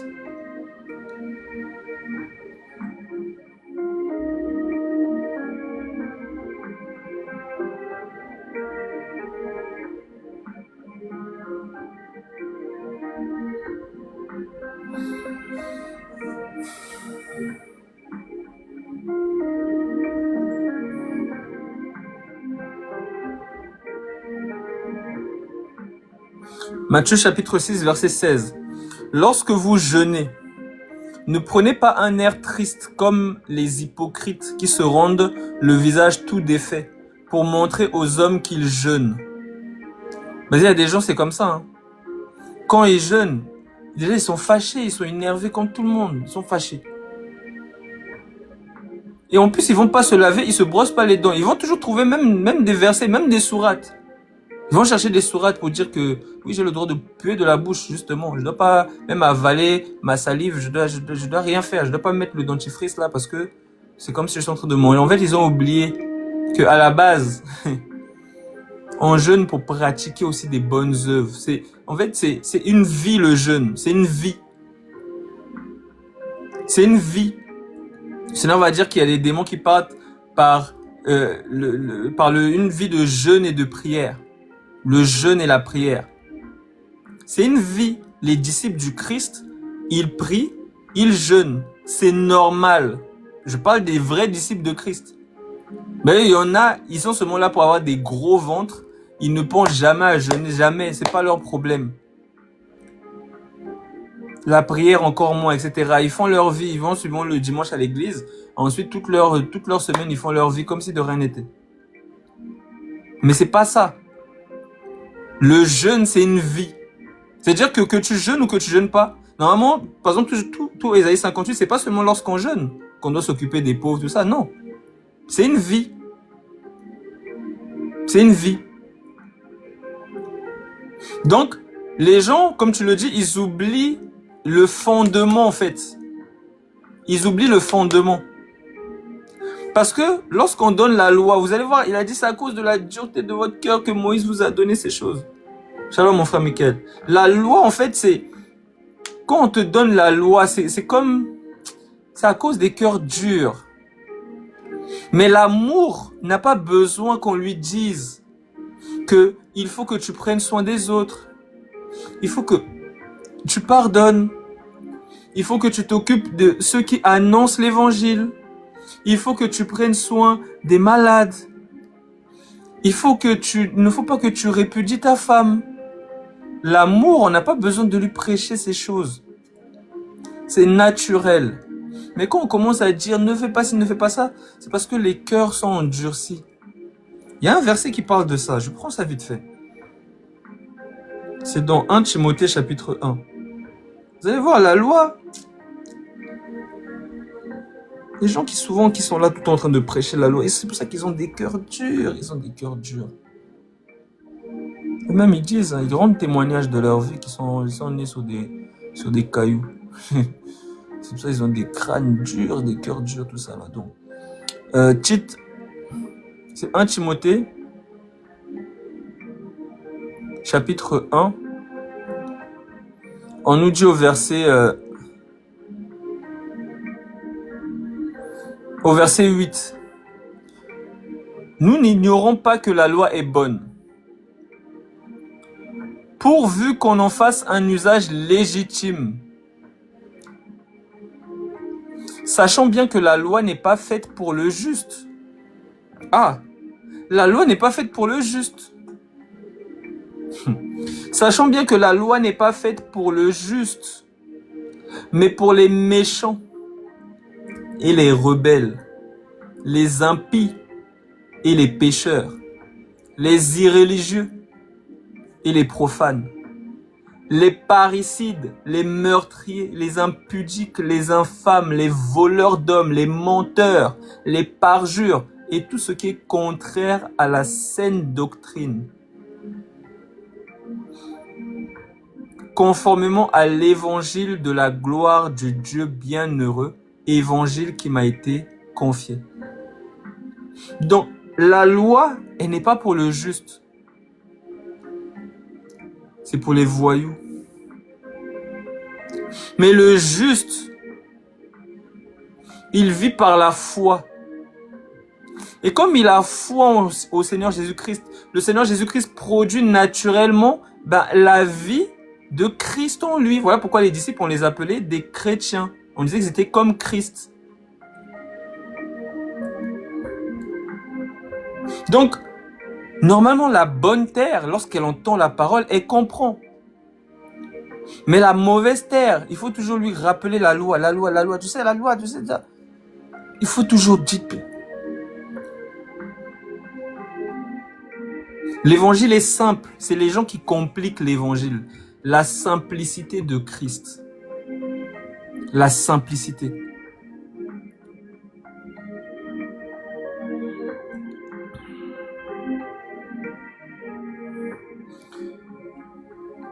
Matthieu chapitre 6, verset 16. Lorsque vous jeûnez, ne prenez pas un air triste comme les hypocrites qui se rendent le visage tout défait pour montrer aux hommes qu'ils jeûnent.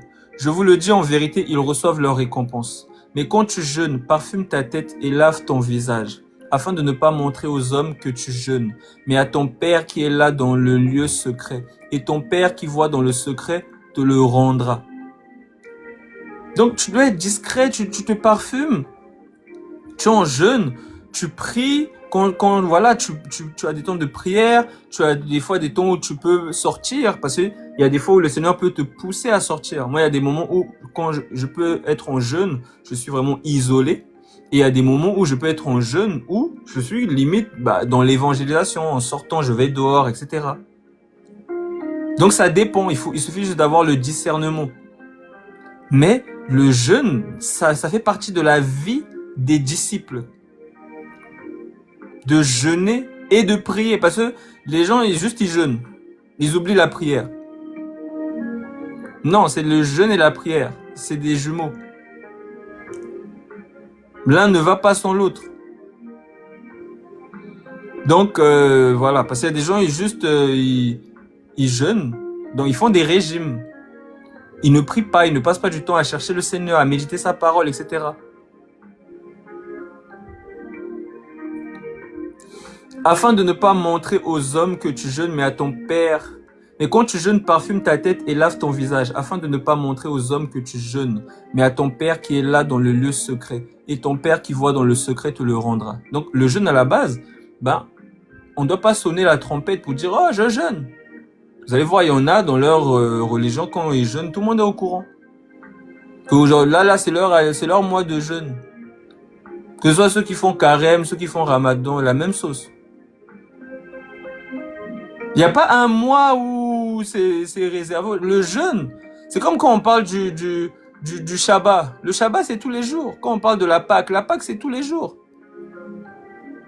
C'est tous les jours. On est dans le Shabbat, on est dans la Pâque. En Jésus-Christ.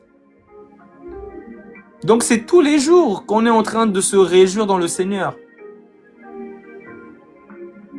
C'est tous les jours. Donc le jeûne, c'est pas un mois particulier où la lune, je sais pas, va se déplacer de tel endroit, on dirait des astrologues ou des sorciers.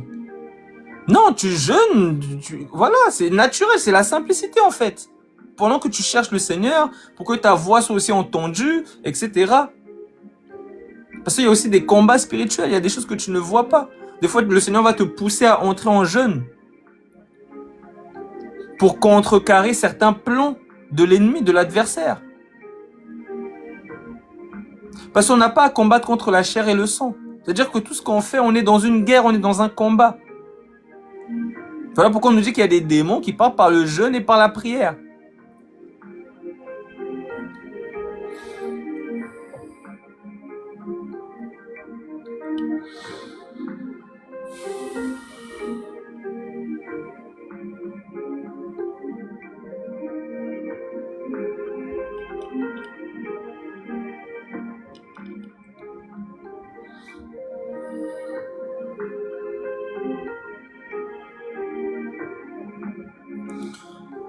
Matthieu chapitre 9.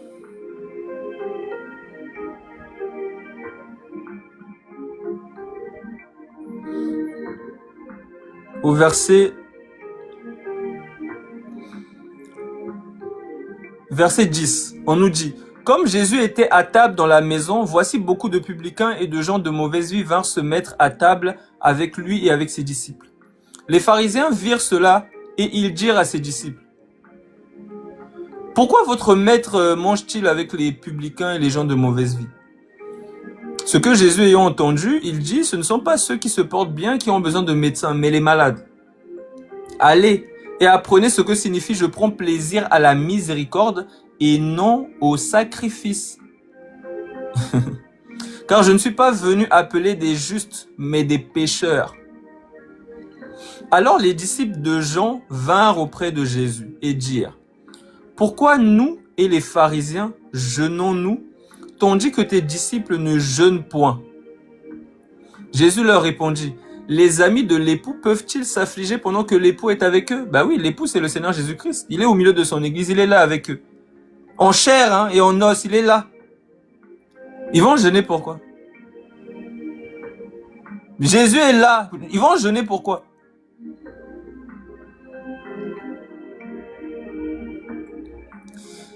Jésus leur répondit, les amis de l'époux peuvent-ils s'affliger pendant que l'époux est avec eux? Les jours viendront où l'époux leur sera enlevé. Alors ils jeûneront. Voilà pourquoi vous allez voir les apôtres jeûner. Parce que leur époux a été enlevé.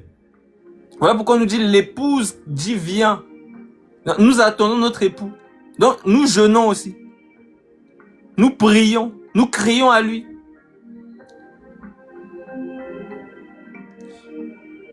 Les jours viendront où l'époux leur sera enlevé et alors ils jeûneront. Ils vont jeûner. Donc, à l'époque, le Seigneur était là. C'est pour ça qu'ils ne jeûnaient pas. Le Seigneur était avec eux. Et c'était même lui qui était en jeûne. Il faisait même des 40 jours de jeûne.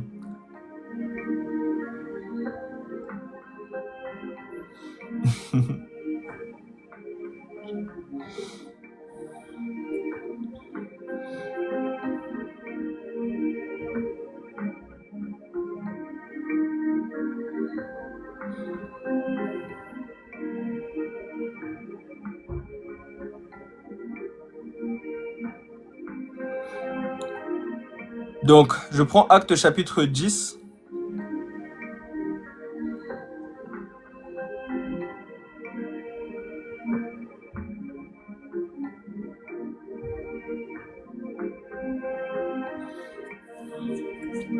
Actes chapitre 10, au verset...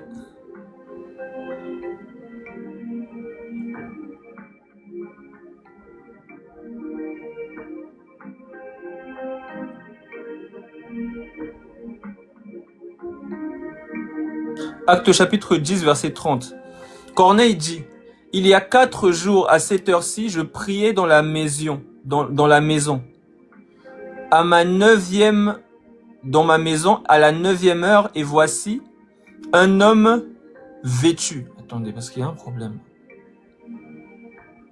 On ne dit pas que c'est encore lui second qui a déconné.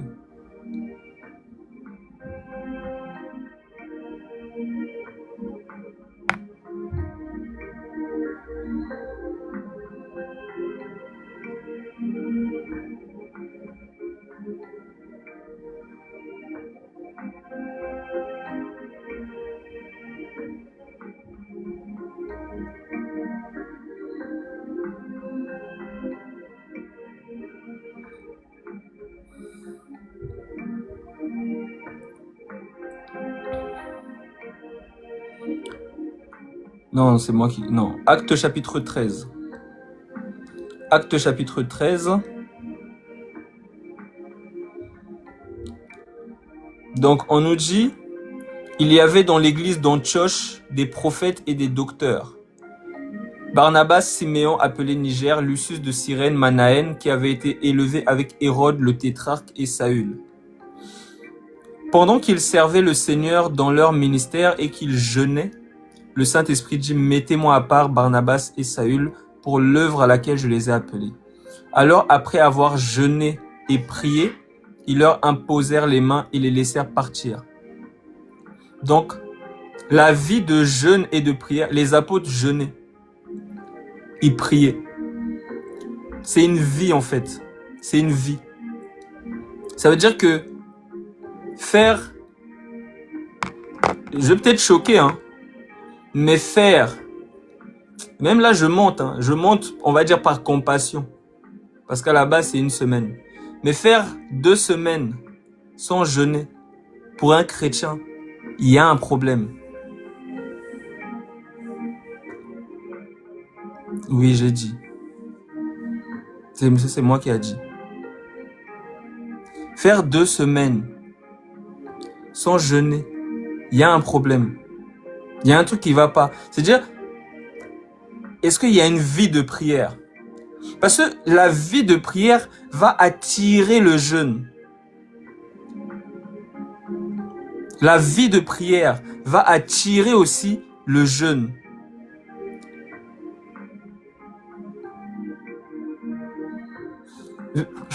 Il y a plusieurs écritures, il y a tellement d'écritures. Je prends par exemple Luc chapitre 2, je l'ai lu tout à l'heure concernant Anne, la prophétesse. On nous dit dans Luc chapitre 2, au verset 36. Il y avait aussi une prophétesse, Anne, fille de Phanuel, de la tribu d'Azer. Elle était fort avancée en âge et elle avait vécu 7 ans avec son mari depuis sa virginité. Restée veuve et âgée de 84 ans, elle ne quittait pas le temple et elle servait Dieu nuit et jour dans le jeûne et dans la prière.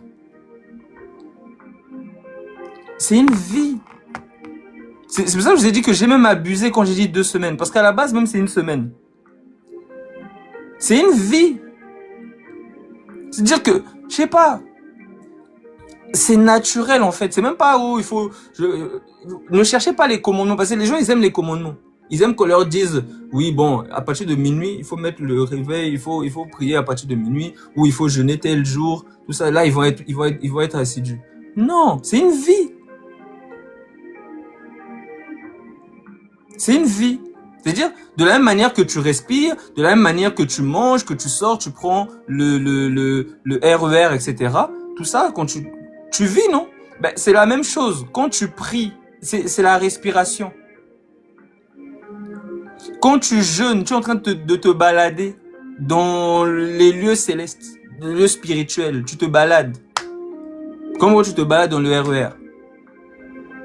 Tu es dans une guerre. Donc c'est une vie. C'est une vie. La vie de jeûne et de prière.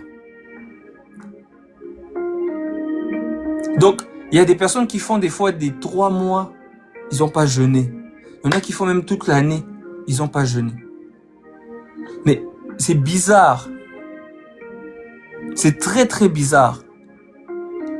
Parce que c'est normal en fait, c'est la vie d'un disciple. Le disciple jeûne et prie. Parce que lui-même, quand il va jeûner, il va prier, lui-même, il va remarquer la différence entre lorsqu'il ajuste des fois des temps de prière et lorsqu'il ajoute le jeûne, lui-même, il va remarquer.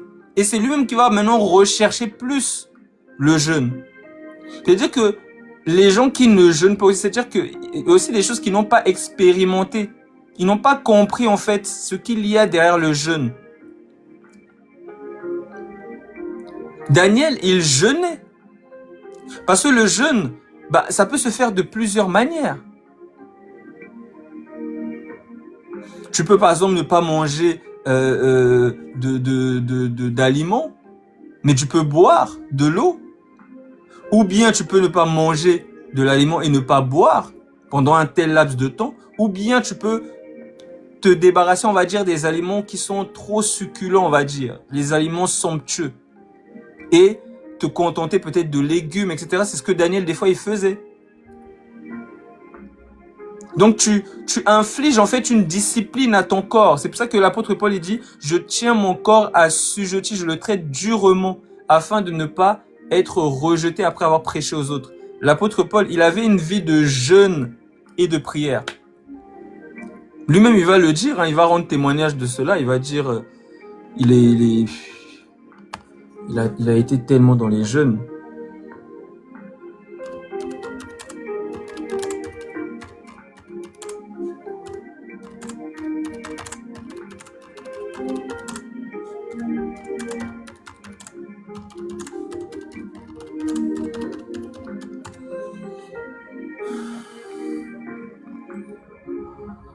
Je prends 2 Corinthiens chapitre 6.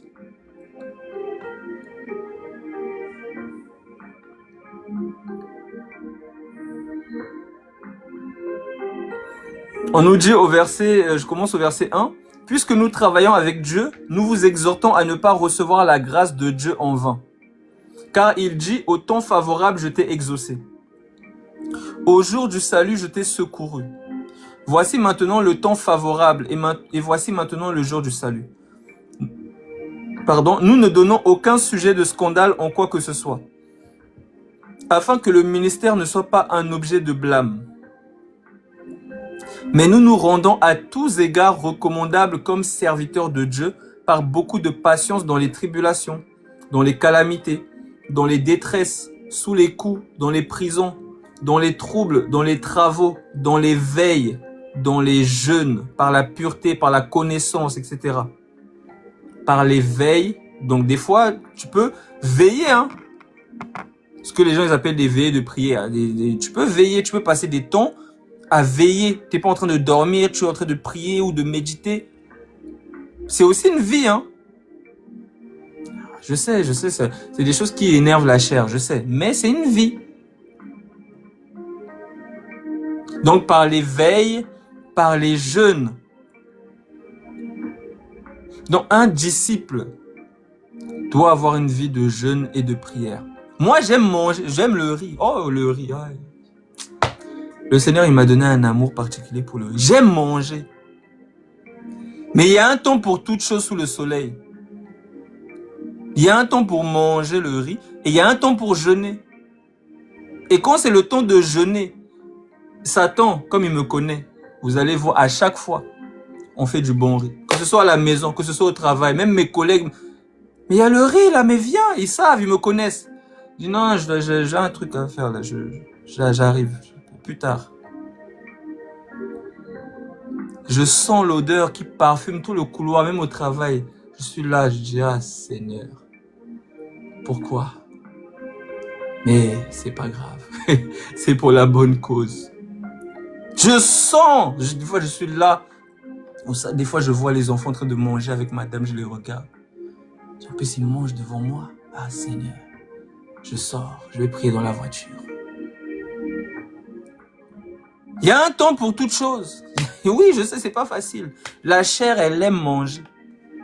Elle aime sortir, elle aime tout ça, elle aime. Mais la chair, il faut la discipliner, il faut lui faire la guerre. Parce que la chair, elle te fait la guerre. Donc toi aussi, tu dois faire la guerre à la chair. C'est pas la chair qui te fait la guerre, qui te rend triste, qui te dit, ah non, tu prieras demain, ah tu es fatigué, non, non. La distraction, la chair, elle te fait aussi la guerre. Mais toi, tu joues toujours les démons. C'est pas toujours les démons, des fois, c'est toi-même aussi. Et ta chair aussi, elle te fait la guerre. Toi aussi, fais-lui la guerre, discipline. Tu dis, bon, aujourd'hui, tu manges pas. Aujourd'hui, on va prier. Aujourd'hui, on va méditer. Aujourd'hui, là, on va faire ça. Que tu le veuilles ou non. Oui, je sens que j'ai pas envie là, mais je vais me forcer. Je vais ouvrir la Bible. Si j'arrive pas à lire, je vois que mes yeux se ferment. Je vais marcher, je vais mettre la Bible en audio. Genèse chapitre 1. Au commencement était, je marche en même temps, je marche, je me balade. Je veux pas dormir, la chair. Là, tu vas me faire dormir. Comment? Parce que je suis en train de marcher. Là, tu ne m'auras pas parce que là, quand j'étais sur le lit là, j'ai commencé à ouvrir la Bible. À un moment, j'ai cligné les yeux, je me suis réveillé, c'était demain. J'ai dit, mince, purée, je me suis fait avoir. La chair m'a eu. Parce que je m'étais mis sur le lit, j'étais déjà en position. En même temps, je lis. Je me réveille demain, j'ai dit, ah, zut. Mais non, là, tu vas pas réussir parce que là, je suis en train de marcher. Si tu me fais dormir pendant que je marche, c'est dangereux pour toi, on peut mourir. Une voiture peut nous écraser, donc c'est dangereux pour toi. Je dois rester éveillé, je suis en train de marcher. Les muscles, tout ça, tout est en alerte. Donc, je peux pas dormir. Donc, je mets la Bible en audio, je marche, je me balade. Genèse chapitre 1. Genèse chapitre 2. 1 Samuel. Joël chapitre 2. J'écoute. Ah oui, Des fois c'est comme ça, hein. Des fois je mets là. Des fois aussi, moi, et je suis un humain, des fois je n'arrive pas à méditer. Je suis combattu. Vous croyez que moi je suis musclore, tout ça? On est tous des humains, on est tous combattus. Mais il y a des stratégies que tu développes. Il y a des stratégies. Des fois, je me mets à genoux. Je sens comme une lourdeur, je sens des bouffées de chaleur. Je dis, ah, ok, bon, je vais sortir, je vais aller prier dehors. Je sors dehors, je me mets dans un parc, dans un lieu et je prie. Je parle au Seigneur, je marche en même temps. Donc, je connais mes saisons parce que je suis un arbre. Et un arbre, il passe par des saisons. Et je dois apprendre à m'adapter quand je suis en hiver. Et quand je suis en automne ou en été, je dois m'adapter. Donc, il y a des moments où, avant, je me mettais à genoux tranquille, je prie, tout ça, tout va bien, je médite ma parole, même sur mon lit, tout ça, tout va bien. Mais il y a des moments où je n'arrive plus à méditer. Dès que je médite, il y a des moments où je n'arrive même pas à prier à genoux. Je me mets à genoux, je n'arrive pas à prier. Je n'arrive pas, même quand je suis assis, je n'arrive pas. Alors je sors. Je marche dehors, je prie. Je parle à mon Dieu. Donc, on doit s'adapter. On est des arbres.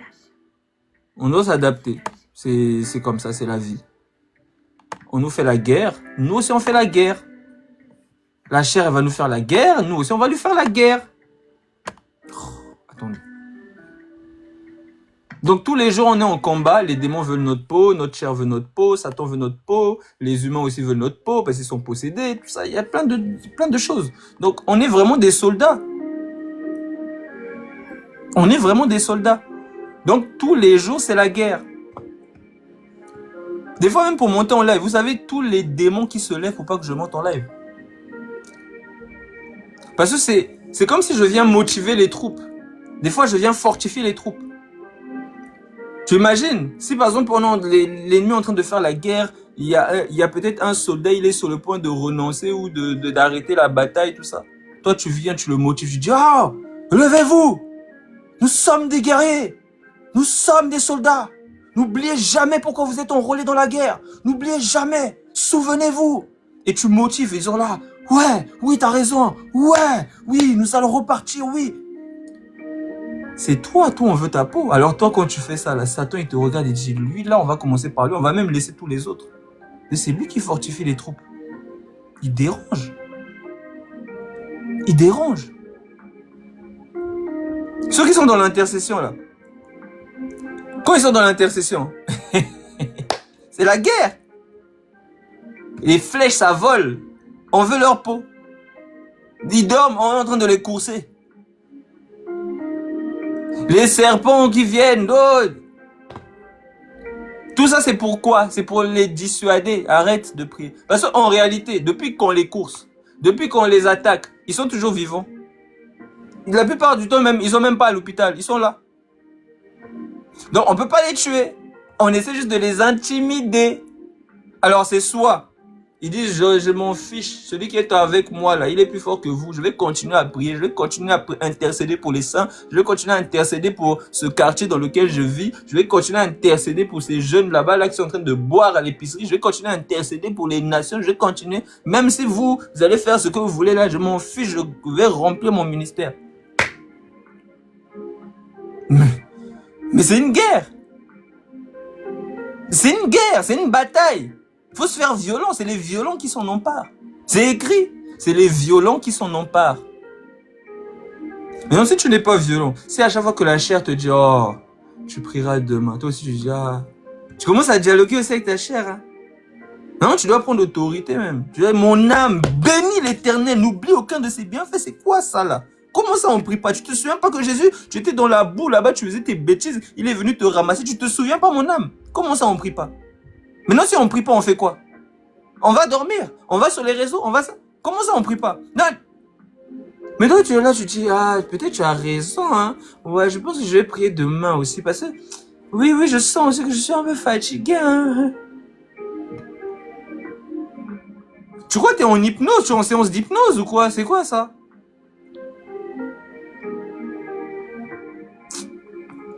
C'est pas possible, franchement.